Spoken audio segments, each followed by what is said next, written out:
Ma'am अरे रश्मिता तुम पर रज क्वीन ऑडिशन देबो जाइथिला कोन एठी जाइथिले जे मैम हेले एमती क्वेश्चन कले एथरो जीवा को इच्छा हलानी काई एमती की क्वेश्चन कले की कहले कि चकुली रे केइडा कोना कहलोनी मैम एटा गोटे क्वेश्चन मैम आपन गोटे कथा कहर अछि को अभियोग निमंते मो निकट को आसीच विषय हाइपेन देकी मते अभियोगटा को मैम आपन गोटे कि इमोशनल होबा को पड़िबो इमोशनल तमरे मो लैक्रिमल ग्लैंड कष्ट होबो मैम मो भौणी में प्लस 3 सरीछि ताको हायर स्टडी पे बहुत पैसा दरकार मैम कुछ गोटे आइडिया दियंतु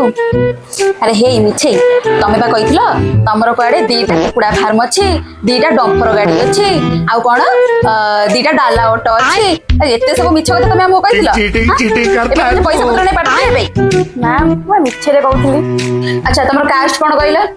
मैम हमर बस शेड्यूल कास्ट अच्छा हो ठीक अछि गोटे भलो आइडिया दउची सेही कॉलेज रे जाई पाठ पढी हैला खास करी तम शेड्यूल कास्ट माने को पई बहुत प्रकार फैसिलिटी रहउची आज्ञा हां Ganesh institute of engineering and technology आपण मानक पई नै आछि बहुत प्रकार कोर्स रो फैसिलिटीज जेमते कि degree and diploma engineering ITI +2 and +3 MBA and MCA nursing B pharma and D pharma आउ जदि आपण एससी किबा एसटी कैटेगरी रे जाउचंती ताहेले आपण को कोनोसी प्रकार कोर्स भी दबा को पड़िबनी आपणकर फ्री ऑफ कोर्स रहिबा आउ जदि आपण अधिक किछि जानिबा को चाहउचंती तळे दिया जाइतिबा नंबर रे कांटेक्ट करी आपण बुझि परिबे रहउची नमस्कार।